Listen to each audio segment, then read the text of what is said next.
Assalamualaikum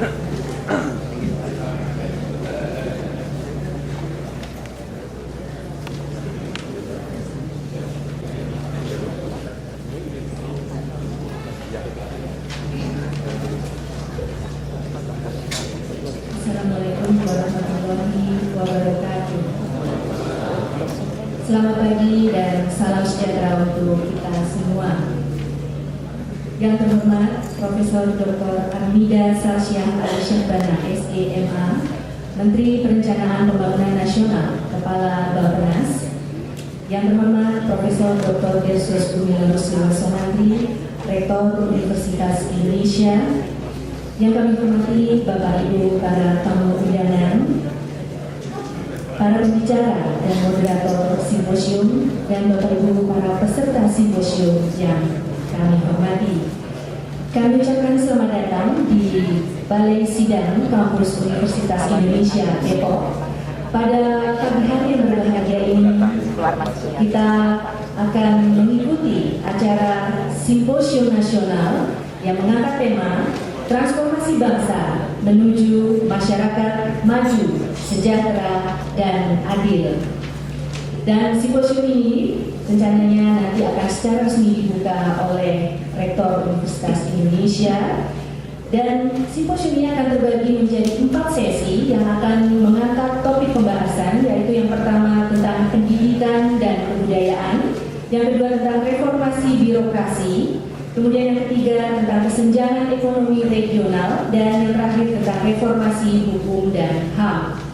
Dan simposium ini juga bisa disaksikan di Universitas Diponegoro dan Institut Teknologi Bandung melalui tayangan video conference.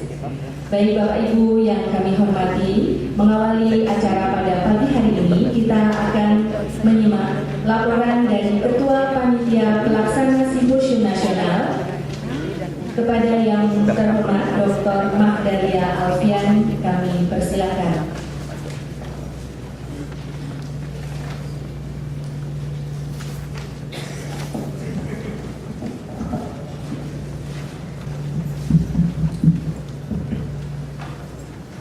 Assalamualaikum warahmatullahi wabarakatuh.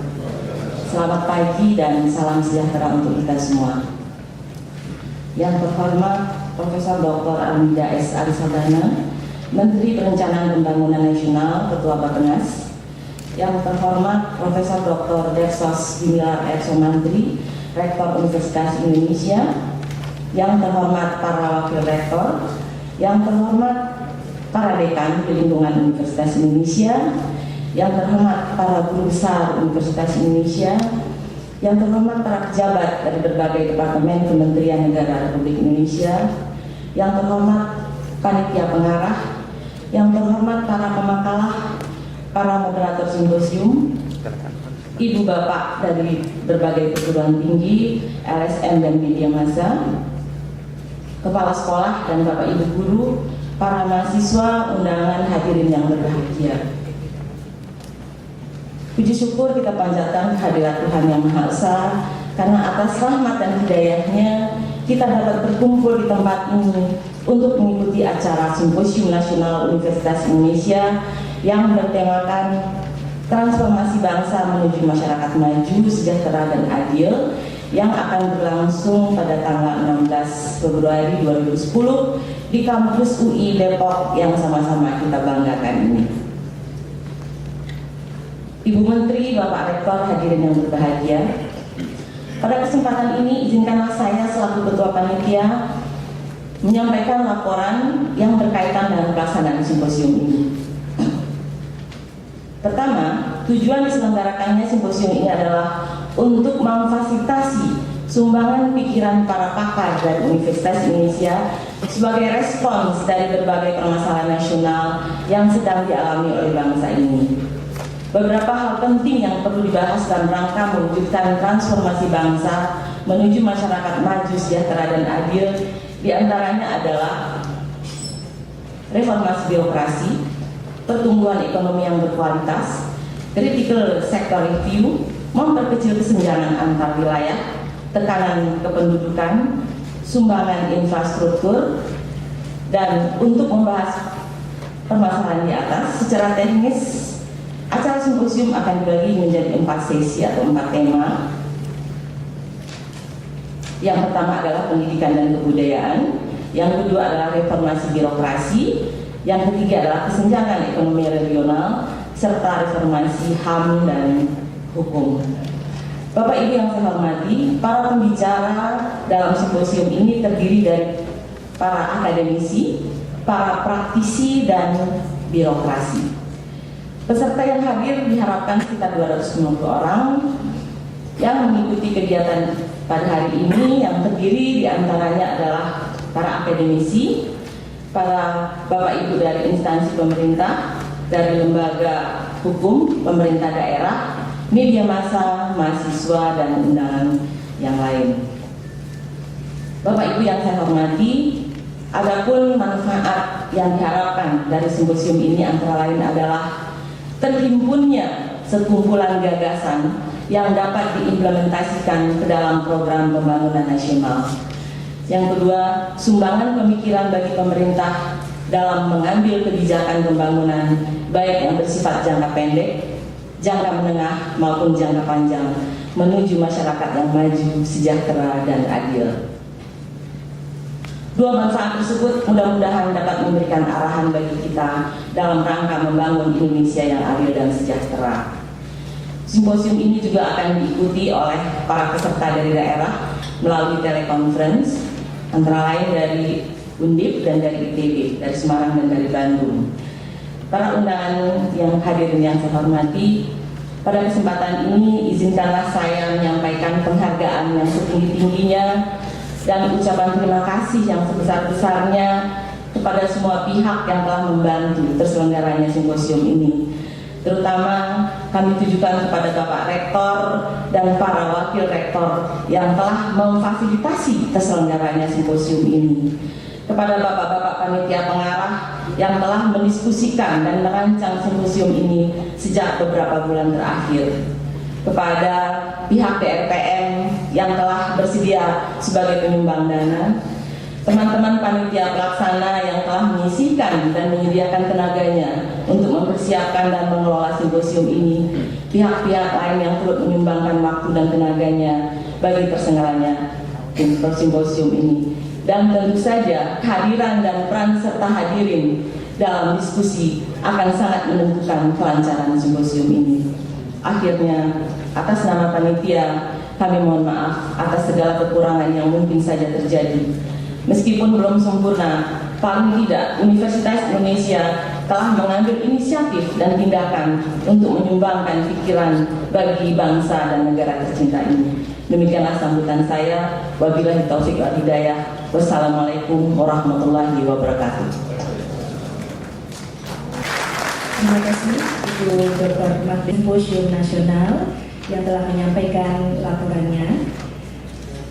Selanjutnya kita akan menyimak sambutan Rektor Universitas Indonesia yang sekaligus kami mohon dengan hormat untuk membuka Simposium Nasional Transformasi Bangsa menuju Masyarakat Maju, Sejahtera, dan Adil. Kami persilakan dengan hormat Profesor Dr. Yesus Pumila Rusliwa Sonantri.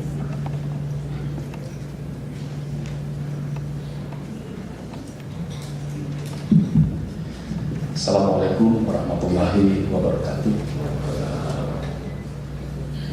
Ibu Menteri Negara Perencanaan Pembangunan Nasional, Kepala Bappenas, Profesor Dr.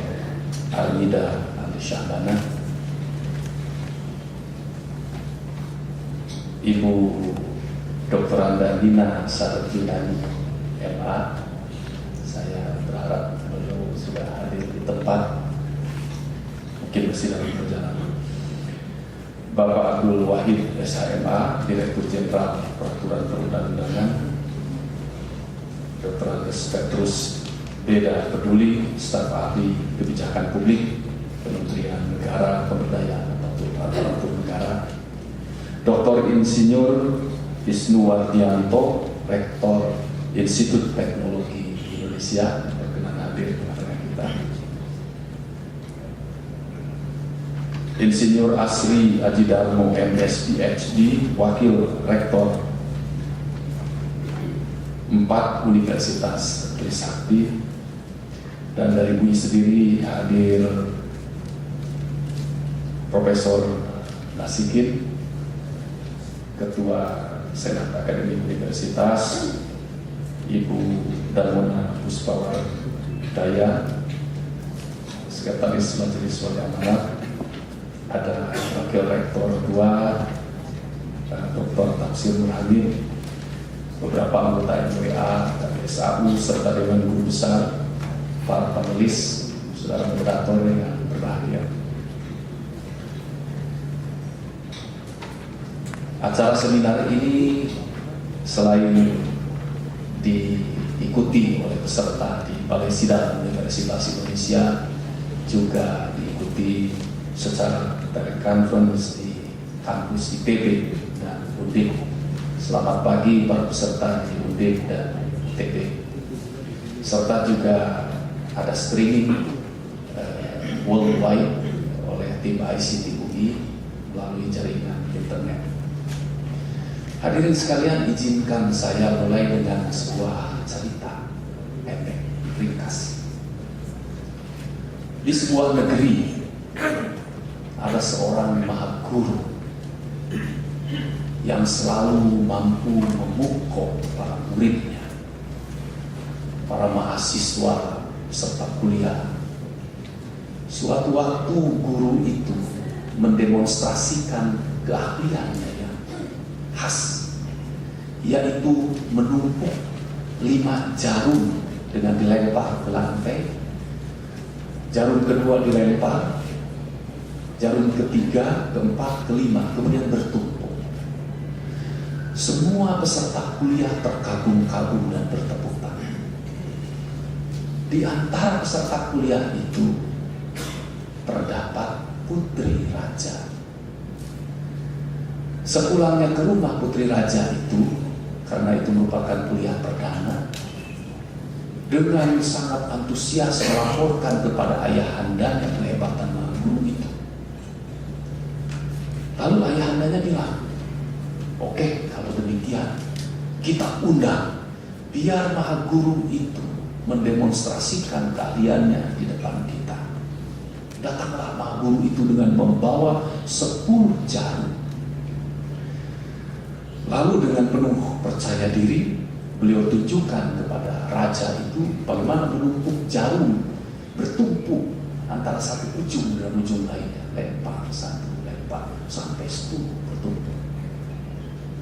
Baginda raja sangat terpukau dan tepuk tangan. Setelah ngobrol ke sana ke sini, baiklah, maha guru yang pandai, karena Anda telah mendemonstrasikan 10 jarum ditumpuk, maka akan diberi hadiah 10 keping emas. Oh ya, terima kasih Tuan Baginda Raja, saya mau izin pulang. Tapi nanti dulu. Pengawal bawa maha guru ini ke tempat hukuman untuk dicambuk 10 kali. Loh, kok bisa? Saya tidak punya kesalahan, Baginda harus mencambuk saya. Lalu Baginda Raja menjelaskan, keahlian Anda perlu dihargai, tetapi hukuman perlu dilakukan. Itukah yang Anda ajarkan kepada murid-murid selama kuliah? Bukannya Anda mengajarkan sesuatu yang berguna untuk membangun keadilan, kesejahteraan, dan kemakmuran tentu di negeri ini. Demikian Bapak Ibu sekalian. Tepuk tangan. Kalau tidak tepuk tangan dan saya satu-satu cerita di dalam. Pada hari ini kita akan menyelenggarakan seminar digagas oleh beberapa guru besar yang berpikiran sama, bahwa para guru besar itu tidak hanya sekedar berada di kampus bicara teoritis yang kadang-kadang relevansi konkretnya itu sangat jauh. Mereka berdiskusi, membuat beberapa makalah, diberikan kepada pihak pemerintah pada waktu itu, dan berlanjut dengan pikiran bagaimana membuat sebuah simposium. simposium itu berlangsung pada hari ini. Mengapa topik yang diambil menurut Ibu Menteri tadi ini topik yang sangat berat, transformasi bangsa menuju masyarakat maju, sejahtera, dan adil. Ada satu pemikiran bahwa bangsa ini mulai dari negara dulu atau bangsa dulu. Nah, ada dua pendapat terpecah di sini. Satu pendapat mengatakan bahwa republik ini mulai dengan state dulu, baru nationnya dibangun, dan Indonesia ini proses menjadi.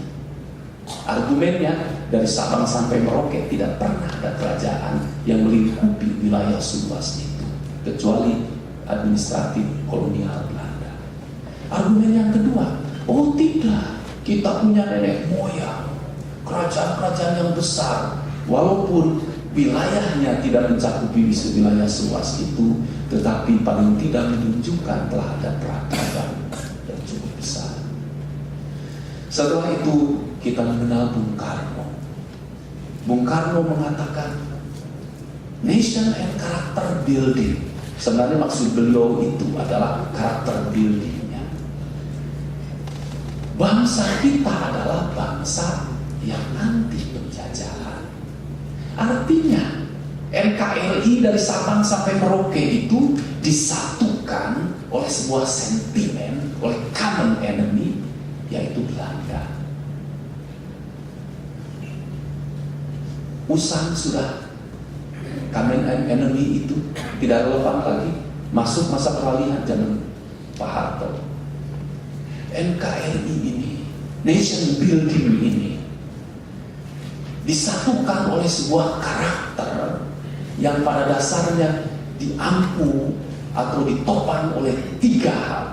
Pertama adalah pembangunan ekonomi yang sifatnya dari atas dicoba diturunkan ke bawah. Yang kedua adalah dengan kekuatan militer yang solid. Dan yang ketiga, sentralisasi kekuasaan politik. Bapak Ibu sekalian, reformasi ini menjadi sebuah tonggak baru bagi republik ini tahun 98, bahwa nation building itu, NKRI ini, bangunan sebuah negara yang namanya Indonesia ini, dari Sabang sampai Merauke wilayahnya, tidak mungkin dipertahankan oleh sentimen anti penjajahan, oleh orientasi kita pada sentralisasi politik dan juga militer yang kuat, serta pembangunan ekonomi yang sifatnya bottom up tadi atau top down tadi, mohon. Namun tidak ada jalan lain ke depan ini. Republik ini akan utuh kalau kita semua bersama-sama mampu mewujudkan kemajuan, progres. Tapi tidak hanya sekedar kemajuan yang berkelindan dengan dicapainya kesejahteraan, keadilan, pemerataan atau equity itu. Dan tentu kita melihat bahwa negeri ini merupakan sebuah peradaban yang cukup mempunyai daya saing di tingkat internasional atau global. Ibu Menteri, hadirin, para pembicara, izinkan saya dengan mengucapkan Bismillahirrahmanirrahim membuka acara simposium ini. Bismillahirrahmanirrahim. Assalamualaikum warahmatullahi wabarakatuh.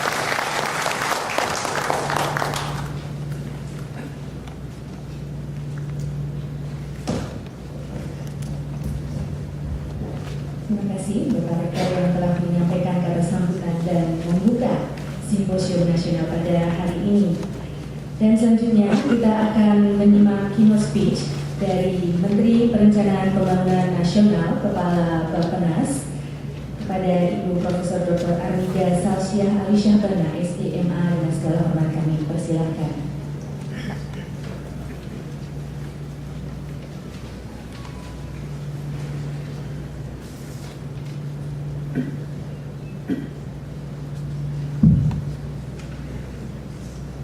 Assalamualaikum warahmatullahi wabarakatuh. Selamat pagi dan salam sejahtera bagi kita semua. Yang terhormat Rektor Universitas Indonesia, yang terhormat Bapak Ibu, Saudara-saudara peserta Simposium Nasional dengan tema Transformasi Bangsa Menuju Masyarakat Maju, Sejahtera, dan Adil. Bapak Ibu Saudara yang saya hormati, merupakan suatu kehormatan dan kebahagiaan bagi saya dapat hadir pada kesempatan yang berbahagia pada hari ini karena 3 alasan. Pertama, mungkin ya secara formal, meskipun sebelumnya sudah sering, mungkin secara formal hari ini saya back to campus UI. Jadi saya sendiri lulus Fakultas Ekonomi Universitas Indonesia tahun 85 ya, berarti berapa itu sudah 25 tahun yang lalu ya, 25 tahun yang lalu. Jadi memang ada kenangan tersendiri lah selama menempuh S1 di Fakultas Ekonomi UI. Kemudian tentu alasan kedua adalah ya saya langsung feel at home ya. Setiap kali ke kampus setelah bertugas di Jakarta, setiap kali ke kampus itu merasa nyaman saja di antara Bapak Ibu semua yang merupakan sivitas akademika perguruan tinggi. Dan yang ketiga tentu saja saya menyambut gembira tema dari Simposium Nasional hari ini yang tadi sempat sedikit ngobrol tadi bahwa waktu ini topiknya sangat kelas berat ya. Artinya diharapkan pada hari ini dapat muncul gagasan-gagasan, pemikiran-pemikiran untuk menyumbang kan pemikiran secara lebih konkret. Mudah-mudahan bagaimana kita semua bisa membantu proses transformasi bangsa kita ini menuju masyarakat maju, sejahtera, dan adil. Nah, oleh karena itu, perkenankanlah saya memulai dari barangkali yang paling basic, yaitu Undang-Undang Dasar tahun 1945.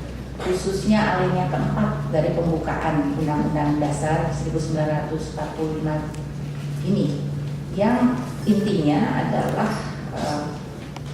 bagaimana atau tujuan bernegara yang bagaimana ya yang kita impikan, yaitu kalau boleh saya kutip di sini, membentuk suatu pemerintah negara Indonesia yang melindungi segenap bangsa Indonesia dan seluruh tumpah darah Indonesia, kemudian memajukan kesejahteraan umum, mencerdaskan kehidupan bangsa, ikut melaksanakan ketertiban dunia yang berdasarkan kemerdekaan, perdamaian abadi, dan keadilan sosial, serta mewujudkan suatu keadilan sosial bagi seluruh rakyat Indonesia. Nah, jadi ini seringkali dalam berbagai kesempatan kita baca ya alinea dari pembukaan Undang-Undang Dasar 45 ini, dan saya rasa alinea keempat inilah dari pembukaan Undang-Undang Dasar 45 yang menjiwai visi kita sebagai bangsa dalam jangka panjang. Bapak Ibu Saudara yang saya hormati, di lain pihak selama kita bernegara sejak merdeka tahun 45 sampai dengan sekarang, tentu dinamika perubahan lingkungan strategis ini sangat cepat, baik internal dari sisi internal, baik dari sisi eksternal, maupun juga terkait dengan isu-isu yang sifatnya jangka panjang. Dari sisi internal, saya rasa banyak sekali, termasuk proses demokratisasi, desentralisasi otonomi daerah. Demikian juga dari sisi perubahan lingkungan strategik eksternal, dimulai dengan globalisasi yang terus berlanjut hingga sekarang, serta berkembangnya isu-isu jangka panjang. Antara lain isu-isu seperti climate change yang merupakan isu-isu yang bersifat lintas sektor dan yang sifatnya juga harus kita masukkan sebagai isu-isu yang sifatnya mainstreaming. Bapak Ibu Saudara yang saya hormati, di Bappenas pun saya mungkin sedikit share ada beberapa pemikiran juga yang sudah kami diskusikan di Bappenas, tidak hanya sekarang tetapi beberapa tahun terakhir, melibatkan para pemikir termasuk dari berbagai perguruan tinggi yang juga memetakan perkembangan yang sangat dinamis. Misalnya juga dinamika dan perkembangan politik di Indonesia. Nah, ini bersumber dari suatu studi yaitu prakarsa strategis yang pernah dilakukan Bappenas 2007-2008, yang intinya di sini dipetakan bagaimana perkembangan politik Indonesia secara dinamis sampai setelah masa pasca krisis 97-98 yang pada waktu itu menimbulkan aksi politik dalam bentuk gerakan reformasi. Nah, terkait dengan perkembangan ini sejak masa krisis dan juga periode reformasi, kita semua mengetahui bahwa dari sisi perencanaan dulu itu ada GBHN, sekarang tidak ada lagi, sehingga seringkali menjadi pertanyaan dikaitkan dengan arah pembangunan, katakanlah secara keseluruhan bangsa kita, apa yang menjadi acuan. GBHN sudah tidak ada lagi, sehingga apa yang menjadi acuan? Kalau dulu GBHN ya, lalu diturunkan kepada program-program 5 tahun berpemerintah dan sebagainya. Sekarang Bapak Ibu Saudara yang saya hormati, sebetulnya acuannya sudah ada berdasarkan Undang-Undang 17 tahun 2007, yaitu Rencana Pembangunan Jangka Panjang Nasional dari 2005 sampai dengan 2025. Ini sudah ada ya secara resmi 2007. Yang kemudian nanti akan kita lihat ada pentahapan-pentahapan semacam stages lah, transformasi dari sisi perencanaan pembangunan ya. Yaitu stagesnya melalui mekanisme perencanaan pembangunan 5 tahun atau dalam kerangka rencana pembangunan jangka menengah nasional. RPJMN ini pun didasarkan oleh undang-undang, yaitu Undang-Undang Nomor 225/2004, di mana sekarang kita baru saja meluncurkan RPJMN yang kedua. Bapak Ibu Saudara yang saya hormati, di samping dinamika dan perkembangan politik di Indonesia secara nasional, maka juga terutama sejak reformasi dan desentralisasi terjadi dinamika perubahan yang sangat cepat di tataran kebijakan publik, termasuk juga di tataran kebijakan publik di daerah. Ya, jadi kalau dulu itu sistem pemerintahannya sangat sentralistis, terpusat. Dari sisi perencanaannya pun sifatnya top down, daerah tinggal mengikuti, menjalankan gitu tanpa ada fleksibilitas yang memadai. Maka sejak terutama 2001 desentralisasi otonomi daerah, ini dinamika dari sisi kebijakan publik di daerah pun berkembang sangat cepat. Misalnya saja yang kita lihat ya, tentu ada aspek positif dan negatif. Dari sisi beberapa implikasi dari hal ini, misalnya kita melihat fenomena pemekaran daerah telah menjadi hal ya, yang juga menjadi salah satu hal yang menjadi concern kita semua, sehingga ada beberapa implikasi, misalnya tingginya biaya politik dan birokrasi. Demikian juga kurangnya pemahaman tentang makna, arti, dan tujuan otonomi daerah dalam sistem pemerintahan kita sekarang ini. Sehingga ada beberapa dampak ya, yang kita rasakan, misalnya pengelolaan proses kebijakan publik juga menjadi rancu. Ini beberapa contoh saja di daerah. Dengan demikian, Bapak Ibu Saudara yang saya hormati, tentu bagaimana salah satu barangkali ya, yang juga mohon termasuk yang dipikirkan barangkali di dalam kesempatan simposium nasional, tentu kita harus memikirkan ulang paradigma di dalam perencanaan, misalkan dari sisi perencanaan ataupun aspek-aspek lainnya ya, paradigma di dalam pembangunan nasional. Dari berbagai dinamika yang terjadi, internal proses demokratisasi, desentralisasi, belum lagi eksternal perubahan lingkungan strategi global, tentu ini menuntut ya perubahan dalam proses kebijakan publik, termasuk juga di dalam proses perencanaan dan juga penganggaran ya.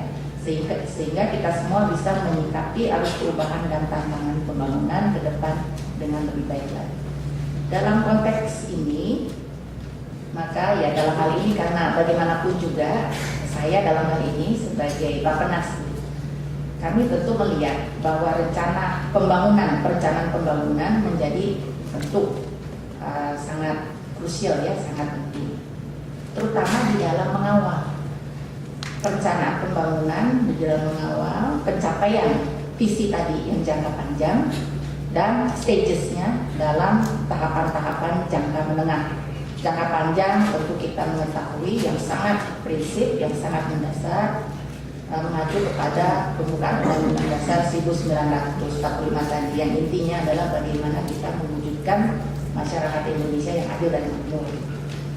Nah, namun demikian tentu pencapaian ini harus juga diupayakan secara sistematis, tidak bisa secara ad hoc tentu ya, harus bagaimana secara sistematis. Maka disitulah peran penting dari perencanaan pembangunan nasional, baik yang jangka panjang, kemudian tahapan-tahapannya dalam jangka menengah, maupun perencanaan pembangunan itu di dalam jangka pendek atau dalam hal kita adalah perencanaan dan implementasi tahunan.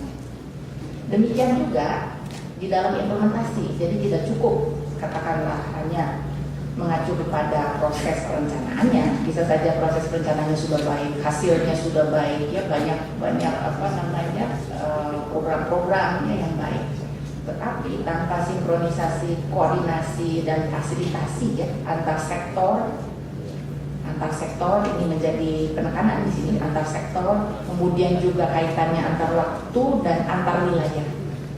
Atau kalau bahasa sekarang yang sering disampaikan adalah bagaimana mewujudkan juga sinergi antar sektor, antar bidang, kemudian sinergi antar pusat daerah dan antar daerah gitu, dan sinerginya tentu antar atau lintas waktu yang tadi itu jangka pendek, jangka menengah, jangka panjang. Mengapa ini semua penting ya? Supaya sejak dari proses perencanaan dan implementasinya pun sudah secara implisit ya dapat mengantisipasi dinamika yang selalu berubah, internal maupun eksternal tadi. Bapak Ibu Saudara yang saya hormati, sedikit saja mengingatkan kembali visi dan misi yang jangka panjang di dalam konteks ya, dokumen perencanaan, yaitu yang sudah dituangkan di dalam Undang-Undang 17 2007 tentang Rencana Pembangunan Jangka Panjang Nasional 2005-2025, di mana di situ dideskripsikan kembali visi Indonesia sebagai negara yang mandiri, maju, adil dan makmur. Jadi tidak sekedar adil dan makmur ya, tapi di sini ada penekanan juga pada mandirinya. Di samping maju, adil dan makmur dengan misi yaitu mewujudkan bangsa yang berdaya saing, jadi competitiveness juga menjadi salah satu penekanan di sini. Kedua, aspek pemerataannya, mewujudkan pemerataan pembangunan berkeadilan. Ketiga, mewujudkan Indonesia menjadi negara yang mandiri. Ini aspek kemandiriannya, maju, kuat dan berbasiskan kepentingan nasional. Dan yang keempat, mewujudkan Indonesia yang berperan penting di dalam pergaulan dunia internasional. Jadi ini RPJPN ya, jadi dari sisi visi dan misi yang tataran besarnya gitu.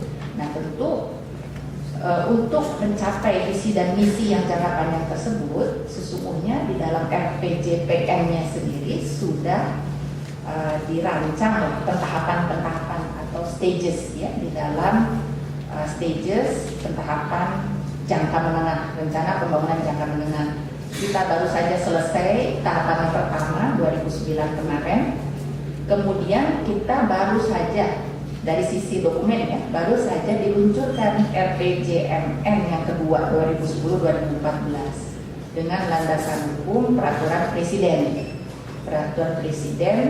nomor 5 tahun 2010 tanggal 20 Januari ya. Nah kalau boleh saya bacakan ini sedikit penekanan RPJMN nomor 2 tahapan kedua ini di mana ya, penekanan yang tahapan kedua nih menengah ini, yaitu memantapkan penataan kembali NKRI. Kalau tahap pertama ini menata kembali, kalau sekarang memantapkan penataan kembali ya NKRI. Nah jadi ini tentu luas ya, berbagai aspek, tidak hanya ekonomi, ada aspek, semua aspek politik, sosial, budaya, ekonomi dan seterusnya. Dimantapkan kembali penataan dari NKRI. Kedua, tetap ya pada penekanan pada SDM, tentu meningkatkan kualitas SDM. Ketiga, membangun kemampuan ilmu pengetahuan teknologi dan keempat memperkuat daya saing perekonomian. Nah, jadi itu di tahapan RPJMN yang kedua. Inilah yang kemudian sebetulnya di RPJMN detailnya itu dan juga visi misi Bapak Presiden ya, sekaligus janji-janji beliau itu pada waktu kampanye. Nah, kami di Bappenas bersama-sama dengan kementerian lembaga kami terjemahkan. Nah, jadi memang kalau dokumen perencanaan kan agak lebih rinci teknis. Dan juga kami upayakan yang tahap kedua ini bisa implementatif. Jadi tidak sekedar dokumen kualitatif hanya semacam target-target besaran ya, tapi juga kami di Bappenas sudah menyusun dokumen RPJMN ini sedemikian rupa supaya implementatif, supaya bisa dikawal ya, supaya bisa dievaluasi, supaya bisa ada feedback dalam proses tahunannya. Nah, tentu bagi Bapak Ibu yang tertarik ya ingin melihat lebih detail, ini silakan, ini sudah kami upload di websitenya Bappenas, silakan dilihat, dicermati, silakan memberikan masukan. Kami di Bappenas selalu terbuka. Dimana di sini sekali lagi tentu ini bukan dokumen mati ya, dimana proses tahunannya ini ada RKP dan kemudian nanti RAPBN. Dimungkinkan ada inisiatif baru, ya. Dimungkinkan ada program baru, begitu. Sepanjang itu sesuai dengan prioritas nasional dan juga sepanjang dari sisi anggaran dan sebagainya bisa ya difasilitasi. Bapak Ibu Saudara yang saya hormati, selanjutnya ini barangkali menjadi tugas Bapak Ibu semua pada simposium hari ini dengan visi jangka panjang yang demikian luhur. Yaitu intinya bagaimana mewujudkan masyarakat Indonesia yang adil dan makmur.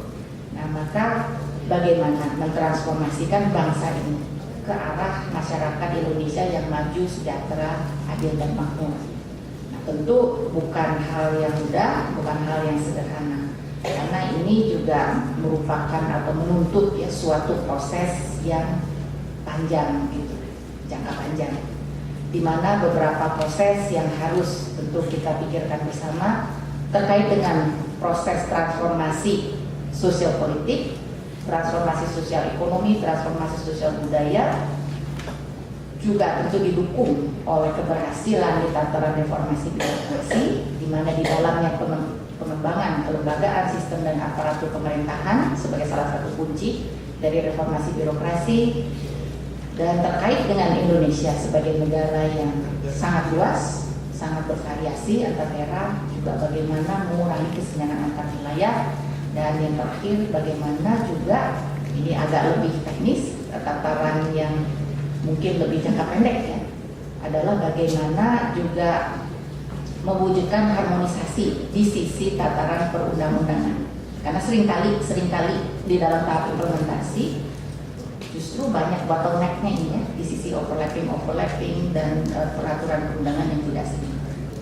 Untuk maju, sejahtera dan adil, nah sesungguhnya di RPJPN 2005-2025 ini ada satu ukuran ke arah mana ya, atau apa yang dimaksud dengan maju, sejahtera dan adil. Ada beberapa pencapaian dari sisi ekonomi, kemudian berbagai indikator lain yang standar seperti kemiskinan, pengangguran yang ingin kita capai. Nah, untuk mencapai itu terkait dengan transformasi sosial politik tentu dibutuhkan untuk membangun demokrasi yang berkeadilan.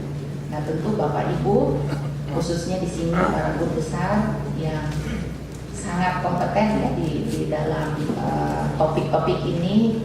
Tentu kita harapkan ya masukan ataupun hasil dari simposium nasional ini transformasi sosial politik yang bagaimana untuk membangun demokrasi yang berkeadilan. Dikaitkan juga misalkan kita dalam tahapan kedua kan dari pembangunan jangka menengah. Namun kita melihat di dalam keseharian lah, paling tidak keseharian saja ya, dari berita media massa dan sebagainya kan yang kita baca sehari-hari, nampaknya kita perlu concern gitu bersama ya. Kalau ditanya demokrasi macam apa gitu ya, seperti apa sih yang ingin kita bangun gitu, jangka panjang, itu nampaknya kan masih belum jelas ya arahnya kemana. Nah, mudah-mudahan di simposium nasional ini bisa Bapak Ibu para guru besar bisa mewujudkan pemikiran-pemikiran khususnya mengenai transformasi sosial politik ini. Kedua yang juga sangat penting jika kita ingin mentransformasikan kita sebagai bangsa adalah transformasi sosial budaya, khususnya untuk memperkuat jati diri bangsa. Ini juga yang sering kita lupakan ya. Sesungguhnya banyak nilai-nilai luhur bangsa Indonesia ya yang sesungguhnya bisa kita gali kembali, yang kita bisa tegakkan sebagai unsur ya yang bisa memperkaya proses pembangunan kita. Ya. Nah ini juga kayaknya tidak muncul begitu. Kemudian juga terkait dengan transformasi sosial budaya ini adalah bagaimana membangun masyarakat Indonesia yang produktif, kreatif, dan inovatif. Untuk mewujudkan masyarakat yang produktif, kreatif, inovatif juga diperlukan suatu transformasi budaya. Bagaimana membangun kohesivitas sosial dengan berlandaskan pada kearifan lokal, dan juga yang terakhir adalah bagaimana memanage plurality dan diversity yang sesungguhnya merupakan kekuatan bangsa kita. Bapak Ibu yang saudara saya hormati, berikutnya adalah yang juga sangat penting adalah transformasi sosial ekonomi untuk meningkatkan kualitas hidup manusia. Di sini aspek termasuk juga yang kaitannya dengan SDM ini pendidikan, kesehatan, dan sebagainya. Pengentasan kemiskinan masuk di sini, dan barangkali juga yang mohon juga masukan-masukannya, terutama sekali arah dari yang lebih spesifik ya, yaitu pengembangan potensi perekonomian kita gitu. Terutama yang lokal ya, karena potensi perekonomian kita tentu tidak bisa bicara satu potensi. Indonesia sebagai negara yang sangat bervariasi, sangat luas dengan potensi-potensi ekonomi daerah yang sangat beragam. Nah ini tantangannya adalah bagaimana mewujudkan potensi-potensi ekonomi yang beragam ini yang menjadi sesuatu kekuatan ekonomi. Termasuk juga barangkali yang agak lebih tatarannya lebih sektoral, beberapa yang sering juga muncul dan diperdebatkan adalah misalnya ya strategi industrialisasi. Karena strategi industrialisasi juga merupakan kunci ya, jika kita ingin katakanlah mempercepat pengentasan kemiskinan, kemudian juga meningkatkan kesempatan kerja yang berkualitas. Selanjutnya Bapak Ibu yang saya hormati, tentu tidak cukup hanya transformasi di bidang sosial, ekonomi, politik, budaya tersebut tanpa didukung ya, oleh reformasi birokrasi. Karena bagaimanapun juga aparatur pemerintahan merupakan tulang punggung pemerintahan kita. Di mana di sini tantangannya adalah menerapkan good governance dengan lebih spesifik lagi mungkin ya di dalam tataran yang lebih implementatif, mewujudkan pelayanan prima bagi masyarakat. Termasuk di sini reformasi birokrasi adalah kapasitas dan kualitas aparatur yang tentu tidak bisa jangka pendek, penataan kelembagaan sistem aparatur pemerintahan. Ada satu slide di sini yang bisa saya perlihatkan juga hasil dari studi di Bapenas Prakasa Strategis yang intinya adalah bagaimana dalam konteks reformasi birokrasi ini kita juga ya mentransformasikan peran government ini dari sisi yang sekarang ini yang penting adalah dari sisi structure and function public institution ke depan lebih diutamakan aspek governance-nya, yaitu the way government gets its job done. Nah ini barangkali tantangan yang tidak mudah. Nah dalam konteks ini pun pemerintahan yang sekarang sudah menempatkan agenda reformasi birokrasi paling atas ya. Jadi tidak hanya di pusat arahnya, tetapi juga untuk birokrasi di pemerintahan daerah. Terakhir Bapak Ibu Saudara yang saya hormati, yang sangat penting adalah kesenjangan antar wilayah, tapi barangkali tidak semata-mata kesenjangan antar wilayahnya.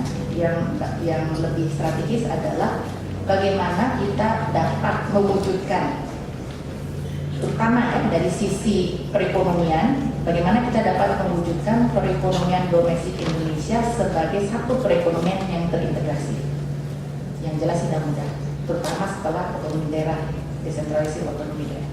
Jadi bagaimana caranya tidak sekedar kemudian kekuatan ekonomi itu muncul sendiri-sendiri ya, yang baik saja muncul kekuatan itu sendiri-sendiri bagus, tapi tantangannya adalah bagaimana mengintegrasikan kekuatan ini sebagai suatu perekonomian domestik yang terintegrasi, yang di dalam 5 tahun ke depan antara lain ya juga dari sisi perencanaan dan pembangunannya ini difokuskan pada pencapaian domestic interconnectivity. Mengapa demikian? Karena kalau tidak demikian, ini dengan mudah ya. Di tataran ASEAN ini sudah berbicaranya sudah ASEAN interconnectivity, sudah bicara seperti itu begitu. Kalau kita secara domestik itu tidak secara cepat ya, membangun integrasi katakanlah dari perekonomian domestik secara terintegrasi itu dengan mudah sekali. Sumatera tertarik ke Malaysia ya, Kalimantan tertarik ke Sarawak, Sabah dan sebagainya, itu dengan mudah sekali. Sementara kitanya tetap terpecah-pecah. Nah, sehingga disitulah saya rasa tantangannya bagaimana mempercepat proses integrasi ini tanpa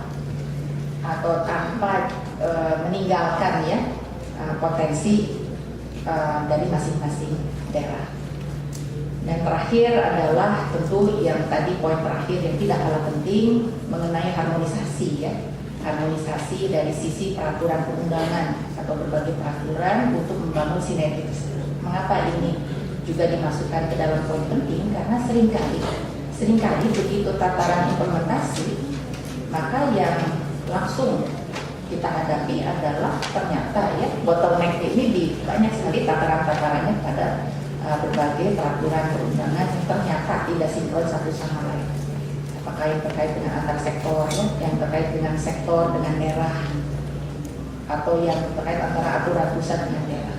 Nah, oleh karena itu di dalam juga termasuk fokus dari salah satu program di bottlenecking pemerintahan kali ini, tidak hanya 100 hari ya, 100 hari tidak bisa selesai semua, maka dalam jangka pendek yang sebentar lagi akan ada impres, insya Allah ini dari dalam perumusan.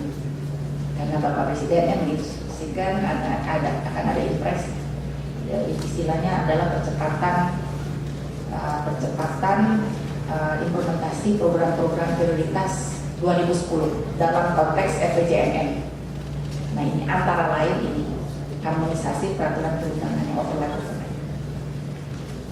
Bapak Ibu yang saya hormati, akhirul kata tentu kami mengharapkan, kami di Bappenas ya, mengharapkan akan dapat menerima berbagai masukan, terutama sekali gagasan-gagasan dari hasil simposium nasional pada hari ini yang menurut rencana pada 1 hari ya, dengan berbagai sesi pleno mencakup berbagai tema-tema strategis.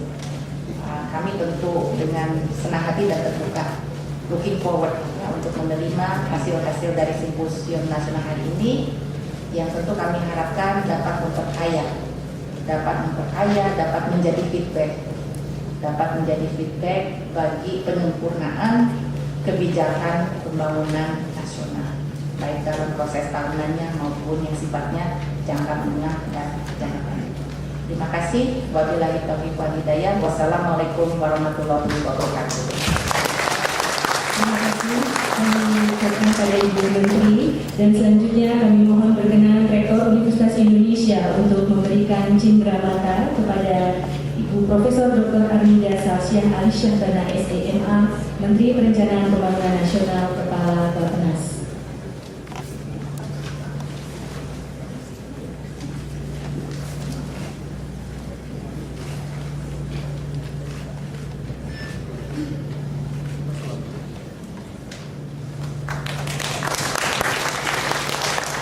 Terima kasih dan kami persilakan untuk kembali ke tempat semula.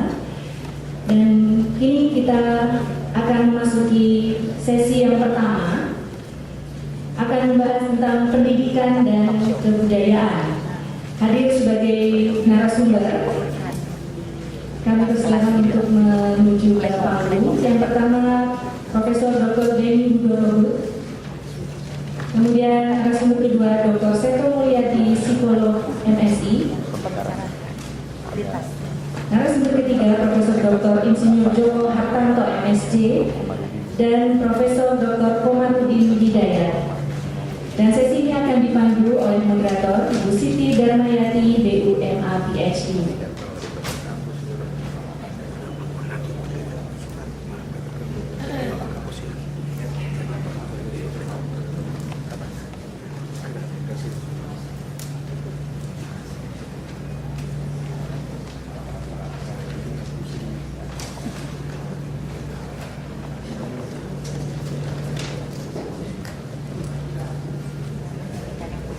Kami memberitahukan kepada Ibu Menteri apabila masih ada acara selanjutnya, kami persilahkan untuk melanjutkan tugas-tugasnya pada hari ini. Dan kami ucapkan terima kasih atas kehadiran Ibu dan juga telah menyampaikan keynote speech-nya.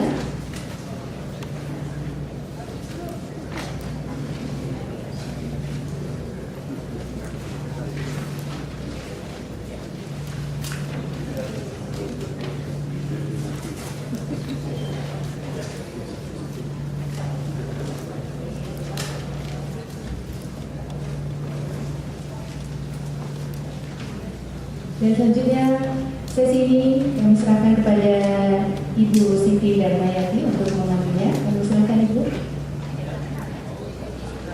Terima kasih. Assalamualaikum warahmatullahi wabarakatuh.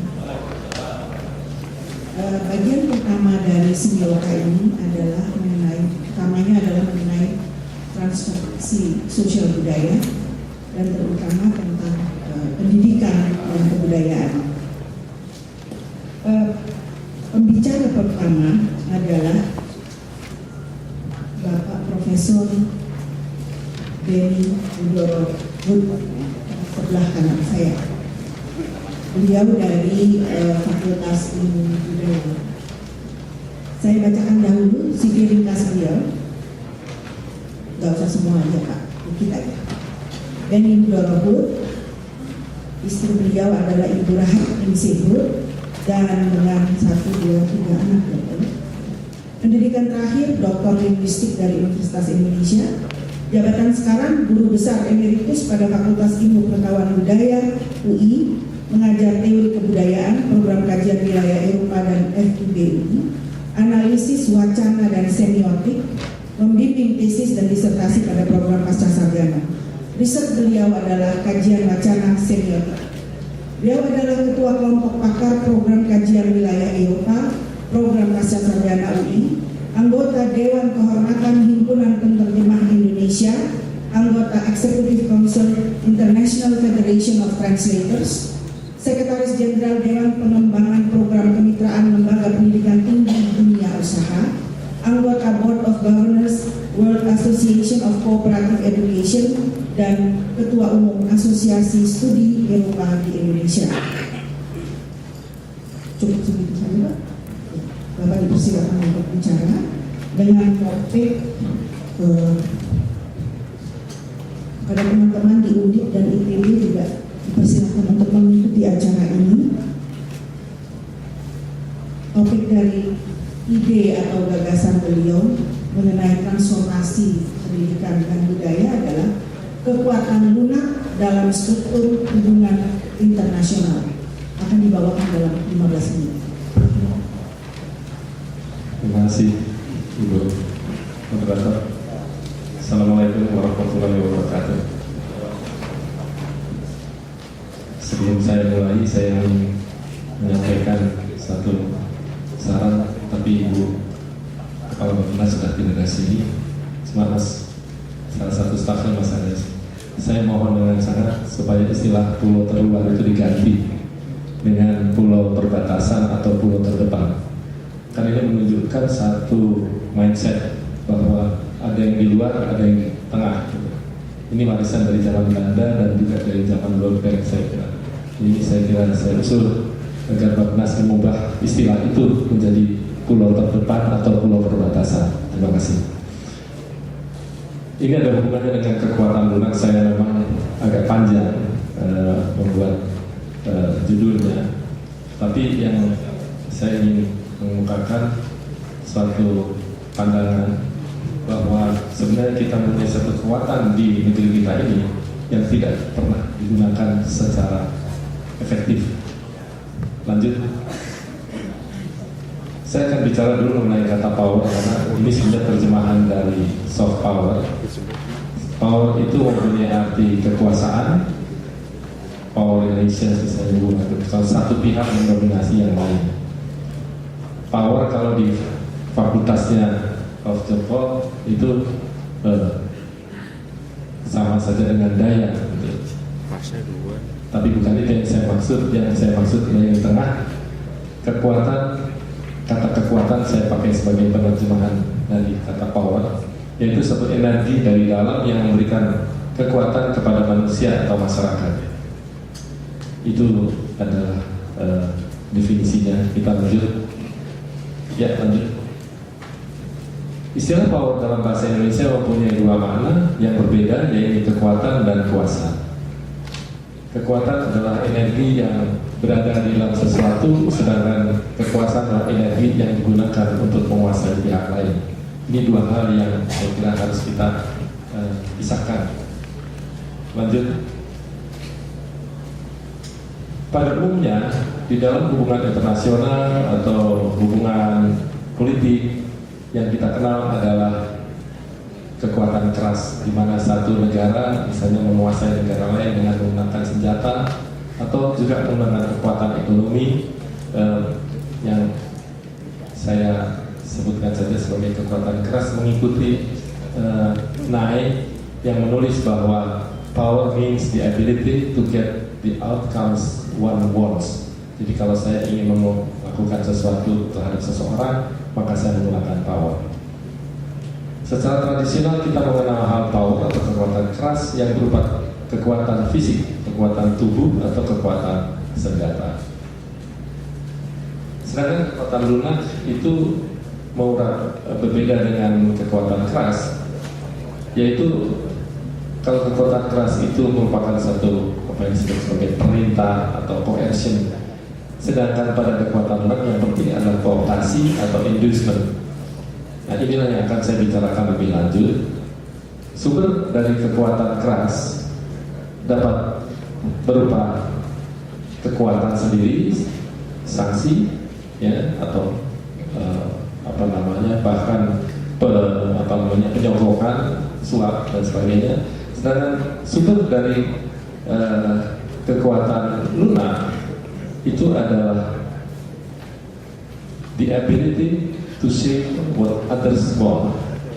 Di sini ada sifat membentuk pikiran, perasaan, nilai, norma, ataupun perilaku pihak lain secara halus. Ini yang saya ambil dari bukunya Nye. Ya, lanjut. Jadi sebenarnya kekuatan lunak ini seperti yang dikemukakan oleh Nye itu adalah bahwa satu negara itu bisa memperoleh apa yang diinginkan dari negara lain dengan cara mengembangkan pemikiran-pemikiran melalui pendidikan, melalui penggunaan pikiran-pikiran yang disampaikan kepada masyarakat di negara yang lain itu. Nah, itu menyebutkan sebagai second phase of power. Jadi muka lain dari suatu kekuatan, dari suatu negara. Lanjut. Jadi daya dan kekuatan itu berada di dalam struktur kuasa dan sekaligus ditinjau dari kacamata semiotik, merupakan unsur budaya negara yang memiliki kuasa, merupakan tanda simbolik yang disepakati dan patut ditiru oleh sebagian besar bangsa negara yang dikuasai. Jadi ketika para penjajah itu datang ke Indonesia, mula-mula menggunakan senjata, tapi selanjutnya dia menggunakan pendidikan. Pendidikan itu dianggap yang lebih baik daripada yang sudah ada di tempat yang dijajah itu. Kita sendiri merasakan gitu ya. Jadi ketika tanda simbolik itu menguasai kita, maka terjadi satu struktur mental yang menguasai diri kita atau diri suatu bangsa. Lanjut.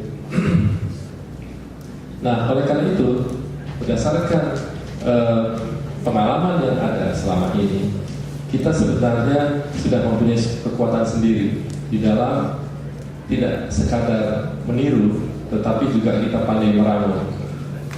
Saya ingin menggunakan istilah sinkretisme dalam pengertian budaya, bukan dalam pengertian agama. Ini Pak Kamarudin mungkin saya bisa diserang sama Pak Kamarudin. Tapi yang saya maksud itu adalah kemampuan-kemampuan yang ada pada kita untuk meramu dan untuk menyesuaikan diri. Ya, terus kita sudah mempunyai sejumlah kekayaan yang bahkan beberapa waktu yang lalu ini sudah dinyatakan sebagai warisan dunia, yaitu keris, wayang, dan batik. Nah, oleh karena itu kita harus pandai-pandai memelihara dan mengembangkannya. Begitu pula kekayaan budaya kita yang lain selain keris, wayang, dan batik yang lain-lain. Apa tujuannya? Karena ini mempunyai suatu daya untuk mempertahankan diri terhadap arus dari globalisasi yang datang ke kita, sehingga kita ini mempunyai dua kemampuan. Ya, lanjut.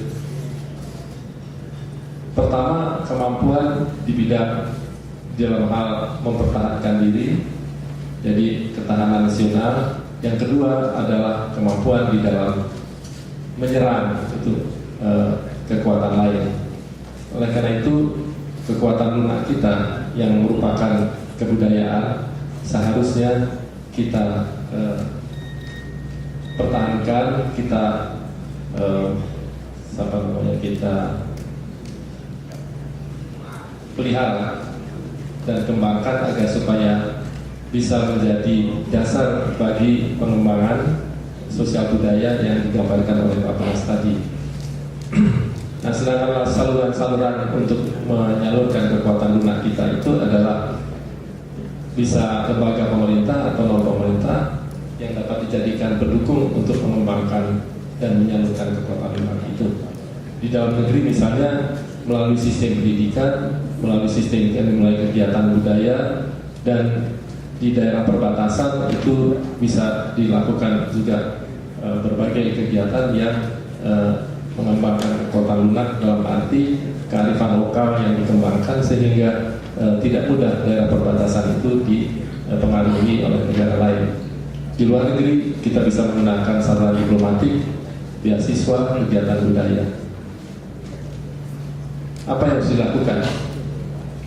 Jadi untuk membangun kekuatan lunak kita harus membangun kekuatan lunak kita sendiri, yakni pembangunan yang berbasis budaya secara terencana dan konsisten. Dan saya sangat gembira membaca bahwa ada satu aspek di dalam pembangunan kita, yaitu transformasi sosial budaya, serta didukung oleh kekuatan politik, administratif, ekonomi, intelektual, dan tradisi dari pusat sampai ke daerah, agar bangsa Indonesia mempunyai dua kemampuan, mempertahankan diri dan juga memiliki ketahanan terhadap hal-hal yang datang dari luar, dengan kemampuan-kemampuan untuk mentransformasi, meramu apa yang masuk ke dalam negeri kita.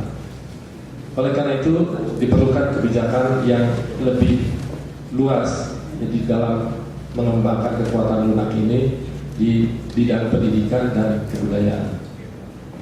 Saya kira ini sudah selesai. Terima kasih banyak.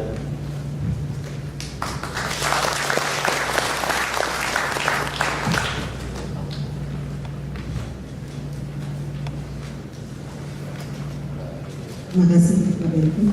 Sebentar, sampai 5%. Kita sampai kepada panelis yang kedua yang akan mengungkapkan ide dan pendapatnya mengenai Indonesia. Saya perkenalkan Bapak Dr. Stefan Mulyadi, MC Psikolog Beliau lahir di Klaten pada tahun 1951 dan SD SMK diselesaikan di Klaten, lalu SMA di Surabaya, dan pendidikan S1 sampai dengan doktornya didapat dari Universitas Indonesia. Beliau adalah Ketua Pelaksana Pembangunan Istana Anak-anak Taman Mini Indonesia Indah, lalu pendiri dan Ketua Yayasan Mutiara, terus pendiri dan Ketua Umum Yayasan Nakula Sadewa yang menghimpun para kembang, Dekan Fakultas Psikologi Universitas Tarumanegara, Ketua Umum Komisi Nasional Perlindungan Anak dari tahun 1998 sampai dengan sekarang. Kegiatan lain, beliau pernah menjadi Sekretaris Jenderal Ikatan Sarjana Psikologi Indonesia, Director at Large International Council of Psychologists, anggota International Society for Twin Study, anggota Creative Education Foundation, dan anggota World Council for Gifted and Talented Children. Begitu saja ya Pak Kaseko. Silahkan. Ya, terima kasih Ibu dan Mbak sekalian. Assalamualaikum warahmatullahi wabarakatuh. Serta salam sejahtera bagi kita semua. Saya mohon izin kalau saya berdiri boleh. Ya, saya dari kecil kalau sekolah kalau bisa duduk manis.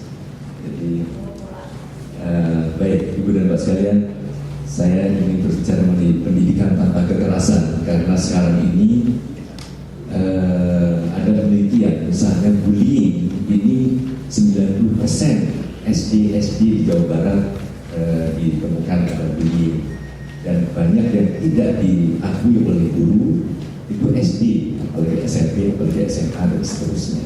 Tapi saya ingin ikut-ikutan Pak Rektor saja, Ibu Bapak sekalian, untuk mendongeng, boleh? Ya, sebelumnya ingin bertanya siapa yang hadir di sini sebagai guru, mohon anak-anak. Guru SMA, ya, ada guru SMP ada, SD ada, baik, ya, baik. Saya mungkin berbicara mengenai anak karena tidak saya adalah anak dan anak adalah 15 tahun ke bawah.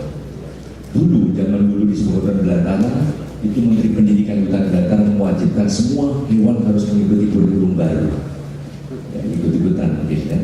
Jadi semua harus bisa memanjat pohon, bisa berenang, bisa berlari cepat, dan bisa terbang tinggi. Kita lihat hanya sang macan dalam waktu singkat bisa naik ke tempat yang cukup tinggi dan dapat nilai 9. Tapi pada waktu harus berenang, hampir saja tenggelam, dapat nilai 4. Dimarahin itu gurunya, gitu nggak bisa blow on kamu.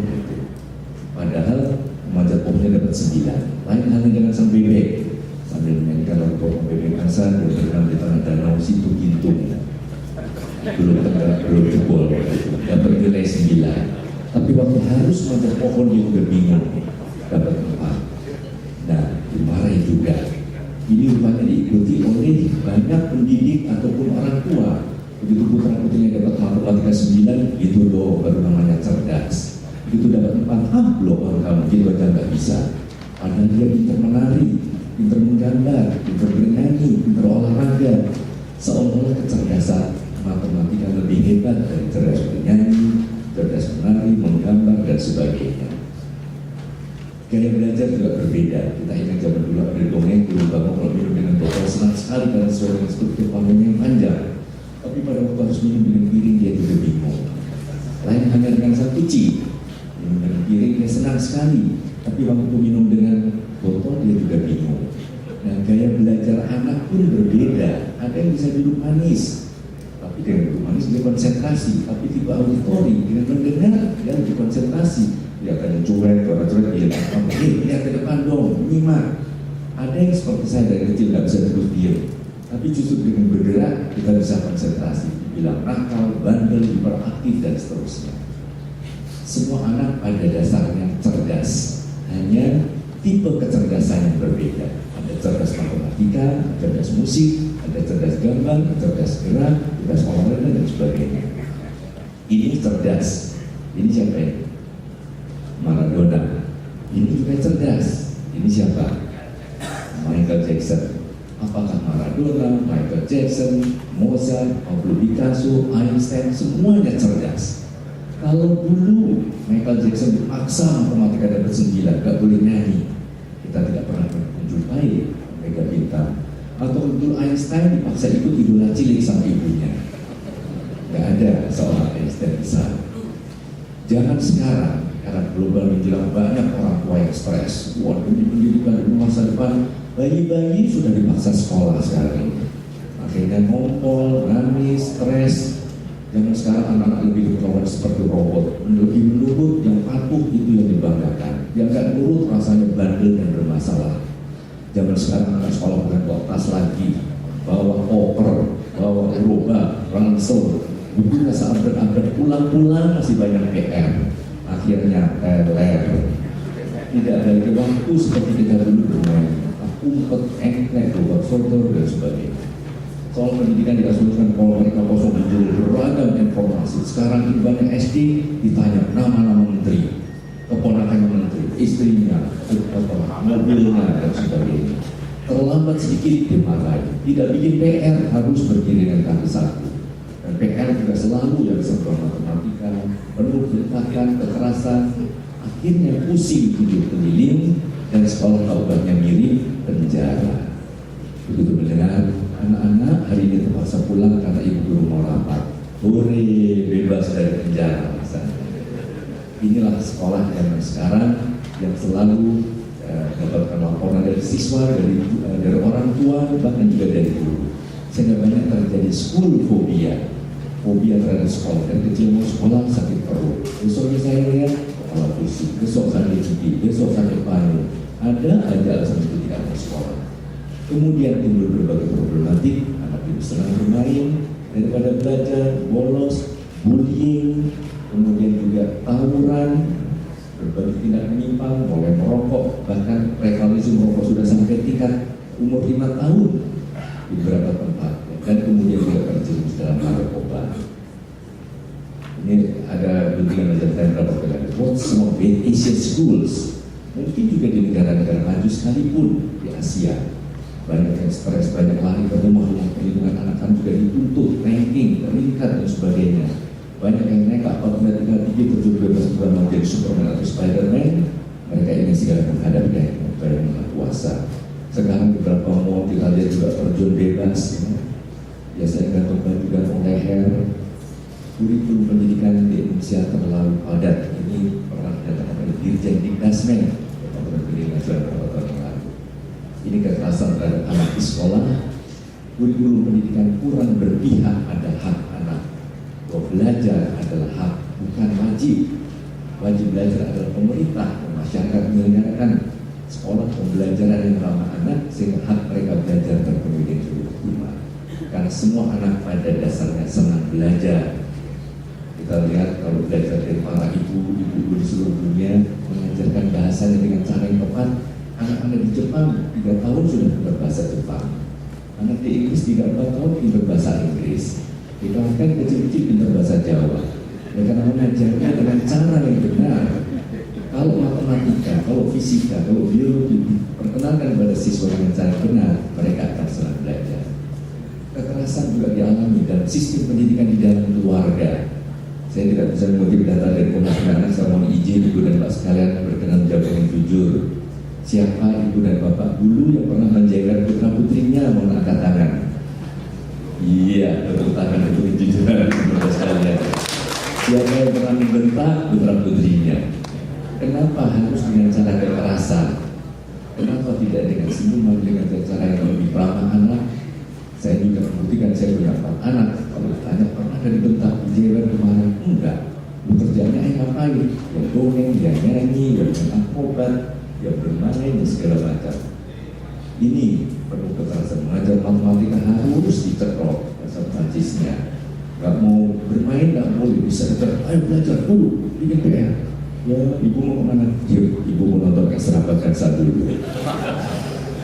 Biasanya main badminton kalau anak yang disumes, kedua Persija tempat anak yang ditendang, berbagai tindak kekerasan, matematika, musik pun harus dengan cara kekerasan. Kemudian kekerasan juga yang ribut, dibutuhkan Mas Ahmad dari Bapak Maya, Estianti, kepada Pak Hakim berpisah, dan ini juga kekerasan terhadap anak. Masih SD sudah harus menikah. Ini Chef Joko, bukan ya? Chef Kiki. Anak-anak juga mengalami kekerasan di media elektronika. dan kadang-kadang dibiarkan, terus orang juga Facebook, televisi, ini iklan hampir 40%, sinetron sekian persen, pendidikan hanya 0,07%. Jadi pendidikan harus dari serius dari para pendidik yang terjadi, namun kekerasan semuanya akan merusak semangat belajar mereka dan potensi mereka. Coba kita lihat, ini kan anak senang belajar dari kecil, kan perlu belajar matematika dengan bermain segitiga, begitu kereta apinya, bernyanyi, mengenal angka-angka dan sebagainya. Semua dapat belajar asal dan suasana bermain yang menyenangkan. Juga pada matematika tapi tidak bisa nyanyi atau pintar nyanyi tapi matematika amburadul, tetap harus dihargai karena masing-masing ada unik, otentik dan tidak terbandingkan. Sering dengan IQ yang dilihat dalam prestasi, bukan segala-galanya. Ada creativity quotient, CQ, capacity quotient, moral quotient, spiritual quotient, emotion quotient. Teori multiple intelligence dari Howard Gardner ini yang menjelaskan bahwa semua anak cerdas. Ini cerdas semuanya, cerdas musik, cerdas gerak, olahraga dan sebagainya. Ya, 8 kecerdasan Howard Gardner itu bisa menjadi titik tolak untuk pembelajaran para guru. Kalau anak cerdas musik akan senang matematika kalau pelajaran ada unsur nada-nada. Kalau TK kan 2 ditambah 2 sama dengan berapa misalnya. Belajar sejarah SD mengajarkan pada orang perang Padri tahun berapa, perjanjian Ganti tahun berapa, perang Ponorogo, ini hafal perang. Kalau supaya senang, waktu itu Dandeles membangun jalan dari Anyar sampai Cirebon, mengadukan, itu masih ingat. Nah mungkin gurunya mengajarkan waktu Dandeles menyanyi lagu kesayangannya. Diden senam esle, sendiri gak ngerti artinya kok begitu. Cepat mendarat, hei, domo arigatou gozaimasu. Emino ukai no suraki, Suzuki Yamaha. Asal Jepang aja. Dengan cara begitu pelajaran akan lebih menarik dan jangan ada tindak kekerasan baik guru maupun keluarga. Para guru harus tetap menjadi idola, lebih diidolakan dari selebritis di entertainment. Karena anak-anak lebih daripada itu karena guru kurang menarik cara mengajarnya. Taman bisa dengan cara bercerita, mendongeng, merangsang kreativitas dan mengacu pada proposal 4 fun learning, fun students, fun teachers dan fun community perlu diciptakan supaya suasana lebih lama dan ini akan membangun manusia Indonesia dengan daya saing, keadilan, mandiri, pergaulan internasional karena suasananya lebih memungkinkan education itu muncul. Education dari juga memunculkan potensi anak dan mendidik bukan sekedar memberikan ilmu atau pengetahuan, tapi memberikan hati kita. Harus memahami hak anak sesuai dengan undang-undang perlindungan anak dan anak 18 tahun ke bawah. Jadi SMA adalah anak, hak dasar mereka adalah hak hidup, hak perlindungan, hak partisipasi. Dan undang-undang Sisdiknas di pendidikan apa agar pembelajaran agar peserta didik secara aktif mengembangkan potensi dirinya, bukan agar peserta didik menjadi robot yang patuh bebek yang kemudian kita. Lebih dari 70% guru kurang memahami anak-anak. Kalau kita baru saja mendengar berita di Pulau Riau, pas anak hanya curhat sama teman di Facebook harus dikeluarkan. Sampai protes keras dan harusnya di guru berani meminta maaf karena mengajar kurang menarik, kurang menyenangkan. Kami juga punya sekolah selalu kata kalau putra-putri itu tidak senang belajar dengan kami yang salah karena hak mereka belajar dalam suasana yang ramah anak, yang kreatif dan sebagainya. Pendidikan adalah memberikan hati dan cinta, juga adalah mendidik dengan hati kepada anak. Dan pendidik profesional umumnya bisa menjadi semacam artis serba bisa yang harus bisa bercerita tentang Einstein, bercerita tentang Thomas Alva Edison, membuat anak senang belajar. Orang tua guru kreatif, anak pun akan kreatif. Kita semua bisa belajar meningkatkan diri. Cara mendidik adalah contoh keteladanan dan tetap suasana kasih sayang, bukan dengan cara kekerasan. Impian setiap anak adalah sekolah yang ramah anak, bukan sekolah yang penuh kekerasan. Kembangkan potensi mereka secara optimal dan stop kekerasan dalam dunia pendidikan sehingga kita bisa berikan serta kepada mereka. Anak-anak tersenyumlah mereka bukan hanya cerdas dan kreatif, tapi mereka yang penting adalah bahagia dari dirinya, sehingga akan menjadi manusia unggul yang memimpin bangsa ini lebih maju, lebih mandiri dan lebih sejahtera. Terima kasih. Wabillahi hidayah. Wassalamualaikum warahmatullahi wabarakatuh.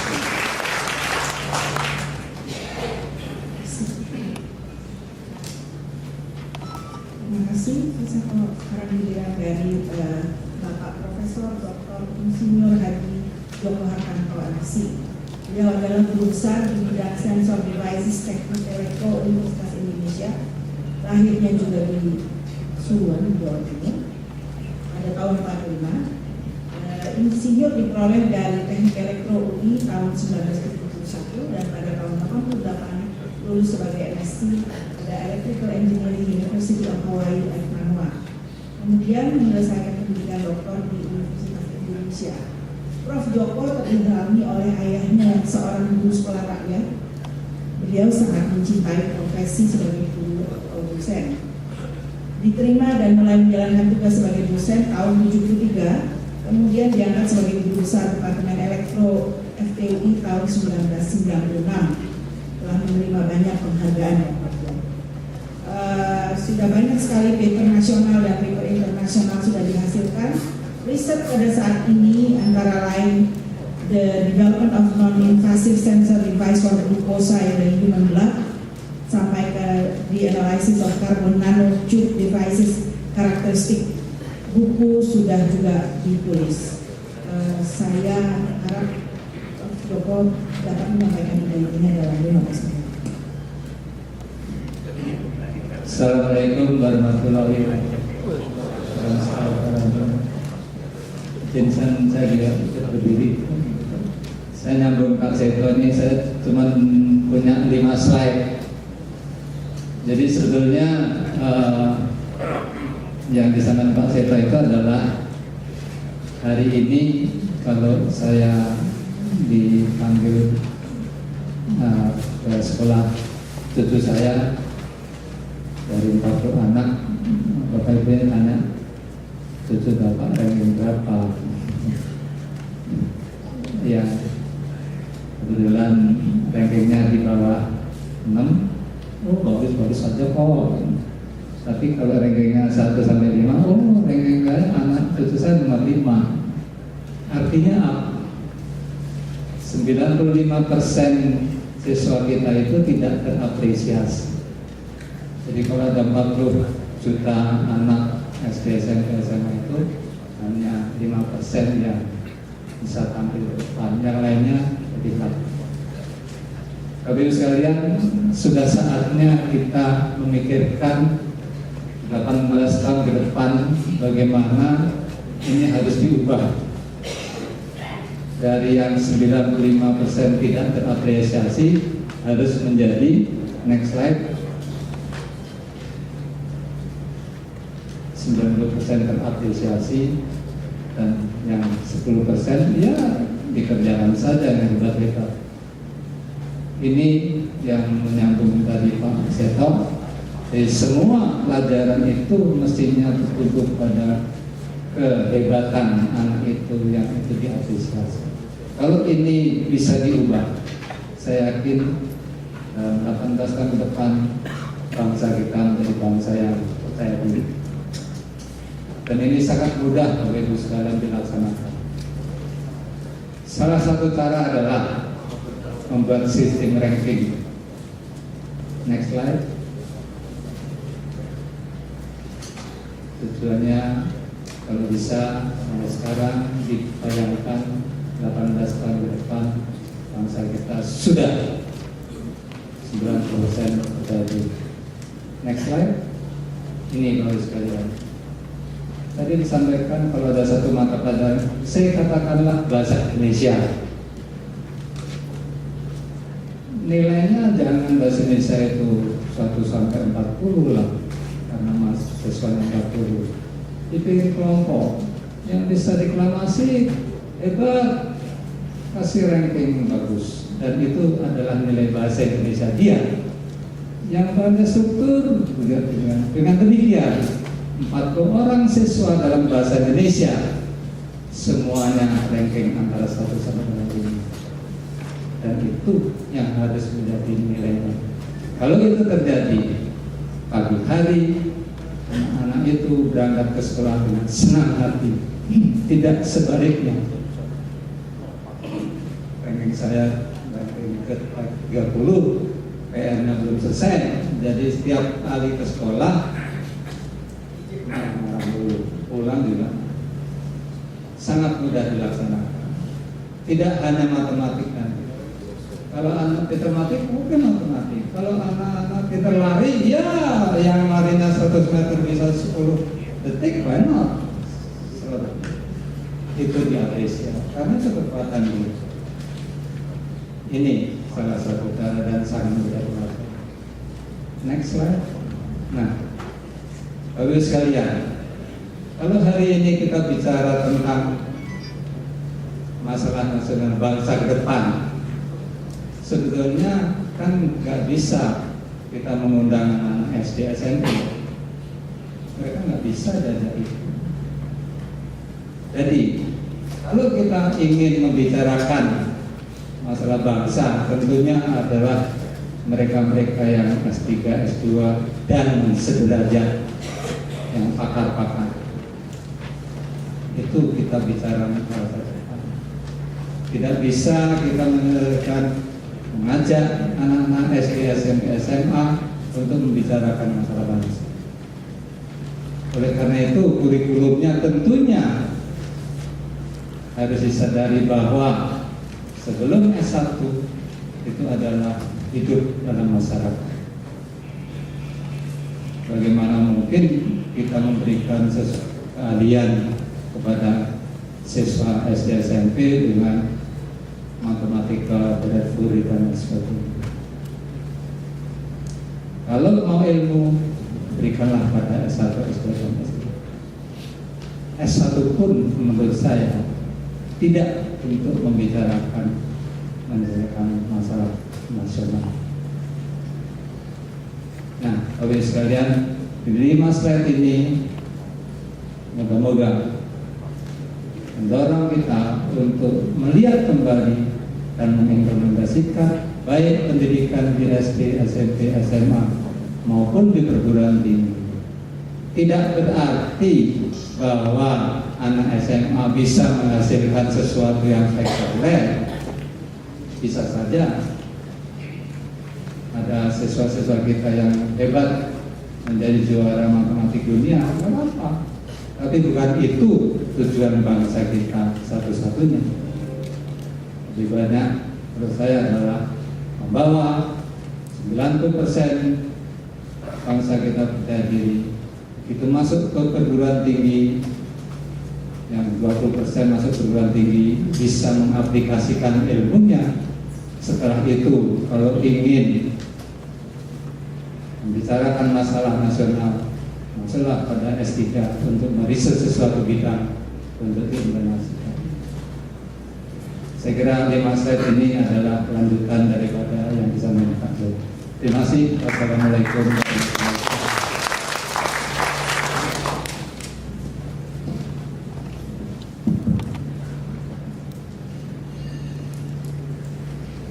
Terima kasih Pak Joko. Sekarang tiba gilirannya Profesor Komarudin Hidayat mencari CV beliau. Loh,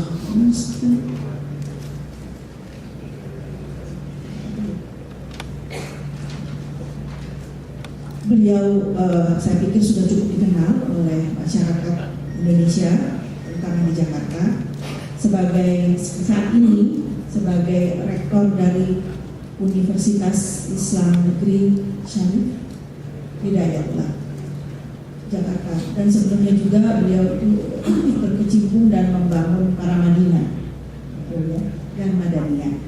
Silakan, Prof. Assalamualaikum warahmatullahi wabarakatuh. Terima kasih Mbak Yati dan teman-teman panelis. Dan sekalian, saya ingin sampaikan singkat. Bulan ini saya membaca 2 buku yang sedikit mengesan. Satu karangan Profesor Santos, terus Atlantis, diinspirasi oleh bukunya Plato. buku itu debatable ya. Tapi kalau tidak, buku itu bagi saya lebih dari novel. Kalau novel itu sangat fiktif ya. Kalau ini ada argumen ilmiah.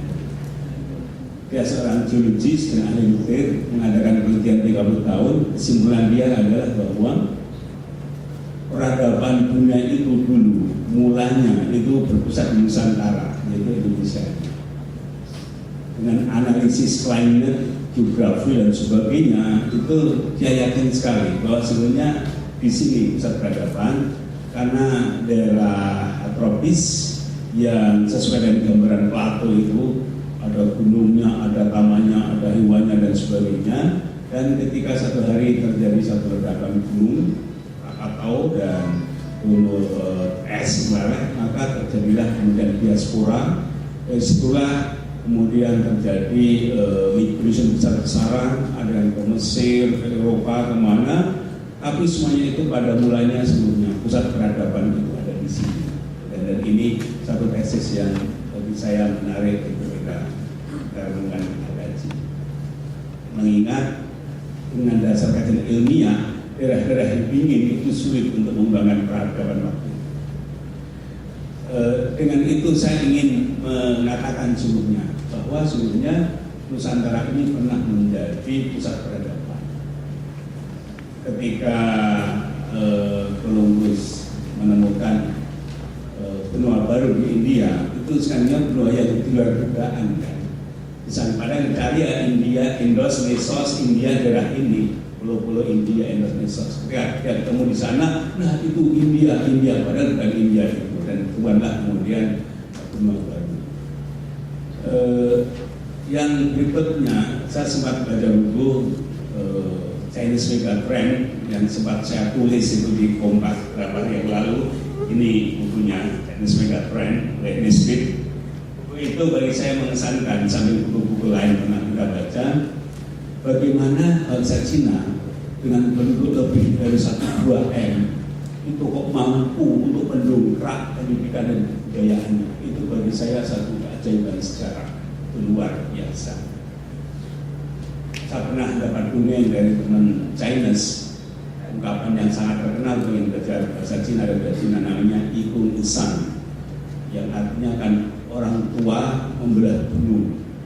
Jadi ada satu keluarga tinggal di sebuah desa, kemudian di seberang gunung sana itu makmur, maju, ekonominya, pasarnya maju, sehingga ketika keluarga ini ingin menjual dan membeli kebutuhan sehari-hari, dia harus melewati gunung itu.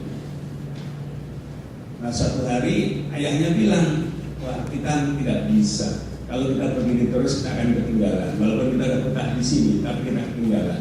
Jadi gimana? Mulai besok pagi gunung ini harus kita taklukkan. Apa?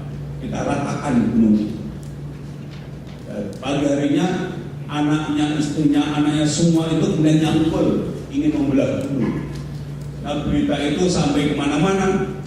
Kalau di sini mungkin sampai camat, bupati, sehingga mereka berdatangan, ini orang tua gila, orang tua apa yang belah gunung, gimana mungkin? Ditanya, mengapa Anda belah gunung? Ya, saya ingin mengejar kemakmuran, maka gunungnya harus saya belah. Ya, tapi kan Anda dah tua, apa mungkin bisa? Ya nggak apa-apa. Kalau saya tidak bisa, nanti saya punya anak nggak bisa punya cucu nggak bisa punya keturunan lagi. Lama-lama kan gunung ini pasti akan rata, karena gunung ini nggak akan bertumbuh sementara kami tumbuh. Dan itu jadi filosofi masyarakat China.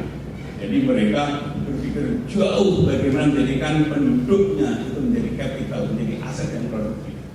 Dan gunung itu artinya terlampaui. Nah, jadi mereka punya mimpi besar bagaimana penduduk yang besar itu menjadi sumber produktivitas kemakmuran bagi bangsanya, dan itu cukup dalam sejarah. Ketika saya jalan-jalan saya lihat Great Wall di Cina itu juga menarik. Itu dibangun lebih dari 400 tahun kan, itu berapa generasi? Ada yang mengatakan 600, 700. Tapi paling tidak bagaimana mereka itu menuju ke depan memikirkan bangsanya, keturunannya, dan itu berkesinambungan. Dan sampai sekarang masih berkesinambungan. Nah ini untuk menjadikan renungan aja bahwa apakah Indonesia ini dalam bangun ini ada tidak kesinambungan mimpi, gagasan dan program. Sebab kalau tidak, maka aset yang telah dibangun misalnya oleh Gajah Mada, oleh Pemuda 28 Indonesia, oleh 45 dan seterusnya, ini kemudian bongkar pasang, sehingga apa, ibarat mobil makan bensin, pegawai makan gaji, tapi jalan di tempat kalau tidak ada kesinambungan. Ritual ini juga bagi saya menginspirasi betapa sebuah bangsa yang besar pluralistik itu harus diikat, ada binding power. Apa? Ada satu cita-cita, cinta pada rakyatnya, cinta pada bangsanya, kemudian ada program dan ada leadership yang kokoh sekali. Ketika lihat Sungai Yangtze itu, bagi saya lagi-lagi itu sungai besar, bendungannya raksasa luar biasa. Seluruh kebutuhan listrik Jawa ini terpenuhi oleh bendungan Yangtze. Dan ini real. Makanya tadi saya mengharapkan tentunya dari Pak Penas tadi ingin tahu apa sebetulnya visi program Pak Penas itu yang kemudian bisa kita share dengan kampus itu. Pernah ada satu dialog dengan Deng itu, Anda ini kan inovator dari Cina modern. Ini Anda berhak foto Anda taruh di sini. Oh jangan, cukup mau saja. Sebab kalau ada saya nanti tidak bagus. Walaupun ini ada satu konflik politik dulu, tapi apa Deng yang senang hati bisa hati jangan, saya jangan situ, cukup mau saja. Sebab apa? Sebab bangsa ini butuh figur yang memikat. Sebab kalau tidak nanti bisa buyar bangsa ini. 1,3 M. Jadi harus ada sebelum mengikat. Apa tersalah? Bisa ideologi, bisa bapak, bisa simbol-simbol, perlu ikon-ikon. Kalau tidak ada yang mengikat ini buyar. Ketika saya ke Vietnam itu juga ada Paman Ho, itu mengikat. Jadi ada Paman Ho itu ada ikatan sebagai bapak. Ketika Iran pasca revolusi itu transisi, bukan presidennya, tapi Ayatollah Khomeini. Di Turki itu Kemal Atatürk. Jadi kalau Anda masuk kantor-kantor, itu yang ada itu fotonya Atatürk. Perdana Menterinya nggak ada. Apa sebagai pengikat? Nah sekarang kalau cerita singkat ini kita kembalikan dalam konteks Indonesia, maka Indonesia ini sebenarnya punya aset sejarah kebudayaan luar biasa. Dari analisis bahasa, mungkin sekali ya, politik bahasa nasional yang paling berhasil di muka bumi, salah satunya adalah Indonesia. Luar biasa. Lebih dari 300 bahasa, tapi sekarang ada bahasa nasional. Kalau saya nonton di TV, orang-orang yang sudah bahasa Indonesia itu kan orang Jawa pedalaman, Sunda pedalaman. Tapi coba orang Papua, bahasa Indonesia bagus, orang Aceh bagus, dan orang Jawa yang mayoritas pengguna bahasa Jawa dan Sunda tidak merasa dijajah oleh kehadiran bahasa Melayu. Misalnya. Jadi ini satu politik bahasa yang luar biasa. Dengan bahasa itu kemudian komunikasi ilmu, pembangunan, politik menjadi lancar. Ini satu aset, satu prestasi kebudayaan. Belum lagi bicara tentang watak rakyat kita. Rakyat kita itu sangat baik sekali. Di luar negeri kalau ada tragedi seperti Sidoarjo itu apa? Lumpur itu, itu main udah jatuh itu. Entah presidennya, entah menterinya atau siapa udah jatuh. Tapi di sini mulus-mulus saja kelihatannya. Itu luar biasa. Jadi sebenarnya rakyat kita ini mudah sekali diatur. Berapa kali kecelakaan pesawat biasa saja, nggak ada menterinya yang harus mundur gitu. Lebih-lebih kalau ibadah haji dengarkan kecelakaan atau meninggal dengan senyum aja gitu kan, meninggal gitu. Sampai-sampai ada satu pandangan bahwa sebetulnya pemerintah itu asal nggak recokin aja sudah tumbuh kok gitu. Yang diharapkan syukur-syukur membina gitu. Oh tidur aja berkembang kok. Lebih-lebih kalau pemerintah itu bisa begini. Nah ini juga aset. Jadi sebetulnya rasa cinta ikatan keindonesiaan sebagai sebuah bangsa ini tinggi sekali. Dan salah satu andilnya apa yang memberikan share yang Belanda karena kita dijajah. Yang tidak semua dijajah Belanda, nggak ada satu share history kayak Papua itu mungkin malah rendah. Tapi yang pernah ini kuat sekali. Dan sekalian, nah makanya sekarang ini sebuah bangsa tidak mungkin akan kompetitif kalau pendidikannya tidak berkembang. Yang bisa merubah individu bangsa itu pendidikan. Saya survei beberapa teman-teman saya yang hidupnya berubah total karena pendidikan. Di UIN misalnya ada anak dan pesantren. Sekarang ini tiap tahun kami memberi beasiswa penuh sampai tamat kedokteran itu 20 orang. Kita cari yang paling baik itu tahun 20 dengan cara nanti kembali ke desanya, bangun desa sehat. Lalu berapa fakultas ekonomi sains kita kasih, dan itu berubah. Belum lagi yang dengan sempat kuliah luar negeri, itu luar biasa. Kenapa? Karena hanya dengan begitu kami berubah. Artinya apa? Lewat pendidikan, maka kemudian bisa berubah. Bangsa juga seperti itu. Nah, pendidikan itu di atas sekedar schooling pendidikan harus ada research. Sayangnya di Indonesia itu pendidikan belum beres, baru-baru risetnya. Padahal yang bisa mengantarkan lapangan kerja, memberikan added values, kompetitif, itu risetnya. Nah, di China misalnya, itu kan kalau oleh kemarin Pak Institut Kreatif Ekonomi, setelah saya baca banyak itu sebenarnya modifikasi dari inovatif ekonomi. Jadi di sana itu luar biasa inovasinya, sampai-sampai namanya tukang jiplak di dunia ini raja rakyat ya. China, semua merek itu ada. Kalau kita jalan-jalan ke Shanghai, kemana itu ada semuanya. Karena luar biasa inovasinya. Jadi Indonesia ini akan bertahan sampai nanti, sampai kiamat ya. Itu kalau pendidikannya bagus. Tapi kalau pendidikannya tidak bagus, maka Indonesia ini akan menjadi negara kenduri, negara tetangga di sini. Dan saya juga kadang-kadang sedikit banyak percaya pada teori konspirasi. Ada beberapa negara-negara yang tidak senang Indonesia maju. Sebab kalau maju, ekonomi mereka mungkin akan terpengaruh, nggak bisa ekspor ke sini. Tapi dengan market yang lebih besar, alamnya kaya raya, ini kan empuk sekali sebagai ladang market. Ini bayangkan ketika Indonesia itu maju, apa yang terjadi bangsa ini? Luar biasa. Dan itu hanya bisa terjadi pendidikan, diteruskan research. Dan riset nanti akan menciptakan lapangan kerja. Nah, berapa kali saya hadir di forum rektor, itu sedih sekali. Yang dibicarakan itu baru tingkat ujian nasional, pemasukan perguruan tinggi, bagaimana. Itu mestinya 20 tahun yang lalu telah selesai. Sekarang ini bicara produk. Pilar berbangsa itu kan satu, ada pilar pendidikan. Pendidikan ini supplier dari tenaga-tenaga yang trainable untuk berbagai bidang. Ini pilar pendidikan. Yang kedua ada pilar industri. Industri ini juga harus berkembang terus. Kemudian ada pilar sosial politik, ini partai. Ada pilar birokrasi, pilar market. Nah, saudara sekalian, kalau sebuah bangsa negara pilar-pilar ini mandiri, maka walaupun politik ribut, tidak akan terpengaruh. Ketika birokrasi itu profesional, pendidikan juga bagus, kemudian industri berkembang, market berkembang, yang namanya Senayan, partai mau ribut berapa kali tidak akan terpengaruh. Nah, ini bisa kita lihat kan di beberapa negara, di Korea, di Jepang, atau di Thailand, politisi ribut, nggak apa-apa, ekonomi jalan terus. Tapi di kita ini politik terlalu dominan. Yang repotnya lagi, para politisi itu kalau zaman Orde Baru itu kan dari atas mengutin yang bagus-bagus. Nah, sekarang ini kan dari bawah, siapa yang punya massa itu sebagai sayap untuk terbang pusat. Yang punya massa itu mungkin satu artis, kedua tokoh masyarakat, kiai atau apa, plus yang punya duit. Nah, siapa yang punya itu kemudian lah jadi bupati, lah jadi DPR, lah apa. Nah, dari situ kemudian dia dapat saluran lanjut, yaitu jadi menteri dan sebagainya. Kalau memang itu bagus kualitasnya, ini era demokrasi, sah-sah saja harus seperti itu. Tapi yang repot tidak bagus, maka kemudian pilar birokrasi juga rusak. Gitu kan?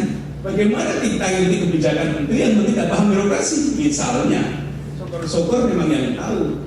Kemudian perusahaan dan industri, market bukannya didorong, tapi jadi ATM.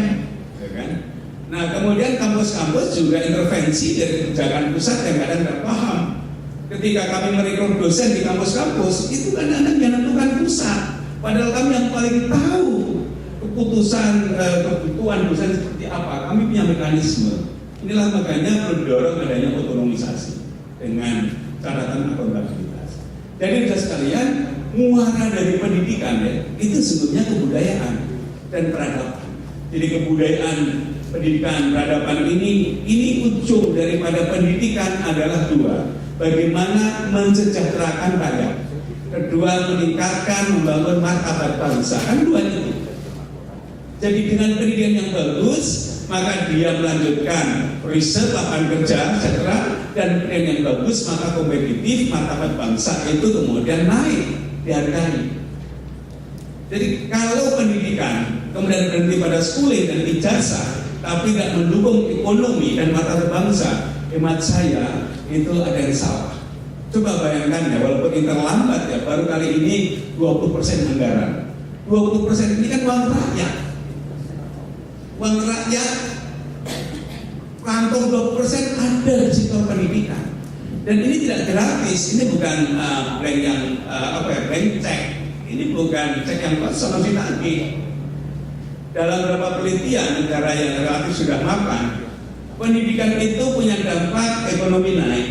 Pendidikan punya dampak kemudian kualitas birokrasi naik. Pendidikan juga punya dampak orang-orang yang politisi di Senayan juga semakin baik. Tapi pertanyaannya, apakah proses rekrutmen seleksi di berbagai bidang itu memang sejalan dengan standar-standar pendidikan, alam keilmuan, peradaban yang diidamkan di kampus? Nah kalau tidak, berarti ini tidak ada satu korelasi. Dan kalau itu terjadi, sehingga tidak ini hanya wasting energy, karena muara dari pendidikan itu ada membangun peradaban, dan peradaban itu ditandai ada dua: ketika ekonomi berkembang, meningkat, etc. Dan kedua, sebuah bangsa yang berkembang. Jadi sekalian, sekali lagi, ke depan mau tidak mau kita harus mengarah pada knowledge based society, ethical based society, research based university. Karena hanya dengan begitu, Singapura yang dulu tempat shopping city, transit city, sekarang membangun pusat kebudayaan, pendidikan. Korea juga pendidikan, kemudian Thailand sudah mulai pendidikan, pertanian di sana juga pendidikannya saintifik sekali. Secara ringkas berulang kali saya mengatakan bahwa kalau Bung Karno itu dikenal sebagai nation builder, dan pada waktunya memang itu yang diperlukan, nation builder, tapi toh orang akhirnya nggak bisa hidup dengan ideologi. Sebagaimana Deng Xiaoping juga ngeritik Mao, nggak bisa cukup dengan ideologi saja. Maka kemudian Pak Harto menjadi market builder, sebagaimana Deng market builder. Hanya di sana diteruskan dengan pendidikan pada panggung dunia. Nah, kita ini transisinya agak lambat sekali. Dari nation builder, market builder, kemudian Habibie, Gus Dur ini mulai membangun satu demokrasi, kebebasan, kebudayaan. Tapi sampai sekarang karena ini tidak begitu solid, politik seakan-akan mulai dari awal lagi, ekonomi dari awal lagi. Tapi kalau saja ini bisa dipercepat prosesnya, kita optimis. Tapi kalau tidak lewat pendidikan ini dan kebudayaan tidak dibangun, maka kita begitu lama kompetisinya. Kalau lomba tetangganya sama-sama jalan kaki, oke. Tapi ketika negara lain itu sudah inovatif, sudah dengan pesawat dan mobil yang lebih cepat, cc-nya tinggi, sebenarnya kita begini, kita akan kalah. Terakhir sebagai penutup sekalian, jadi menuju masyarakat maju, sejahtera dan adil, kita punya histori, punya success story di masa lalu. Kita punya nasionalisme yang tinggi. Sekarang ini berapa PhD luar negeri lebih dari 1000 dokter-dokter yang ahli tidak mau pulang karena ketika pulang tidak ada satu ruang untuk aktualisasi, untuk profesi, sehingga mereka tidak pada mau pulang. Kemudian juga pendidikan kita macam masuk dibenahi lagi karena orientasinya juga masuk orientasi ijazah, tapi mestinya didekatkan. Dunia kampus, dunia industri, riset itu harus dekat. Dengan begitu akan lebih murah biayanya. Dan begitu kita tamat sekarang ini nanti masih dipelonco lagi kan, berapa tahun di birokrasi, berapa tahun nanti di perusahaan dipelonco lagi. Tapi kalau saja dari awal sudah ada kedekatan, maka ini akan jauh lebih cepat ada akselerasi. Sekian aja Mbak Leti, sekedar sebagai sumbang saran saya aja. Terima kasih.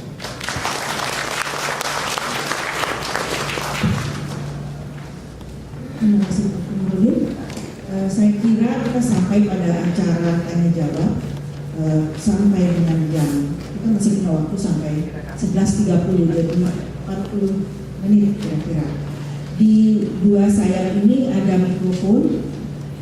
Saya akan bagi pertanyaannya dalam termen pertama ini 3 penanya, mohon diberitahu nama dan dari institusi mana, pertanyaan kepada siapa. Saya mulai dengan sayap kiri. Ada yang mau bertanya? Silakan sebentar Pak ya, Pak. Lalu kemudian saya pernah di belakang sana dan aku sudah menunggu Pak. Lalu saya pernah Bapak ya. Ya oke. Silakan Pak. Bapak baju garis-garis. Terima kasih waktu yang diberikan. Assalamualaikum warahmatullahi wabarakatuh. Salam sejahtera bagi kita semua. Terkait dengan beberapa presentasi yang disampaikan oleh para ahli, mohon dengan perkenan kami ingin menanggapi dan juga menanyakan. Pertama yang disampaikan oleh Profesor Komarudin yang terakhir, bahwa saya Karjono dari Departemen Hukum dan HAM di Staf Direktorat Jenderal Peraturan Undang-Undangan. Ya. Pertama adalah bahwa kata kuncinya tadi pendidikan itu harus berbasis riset yang nantinya bisa go ke industri.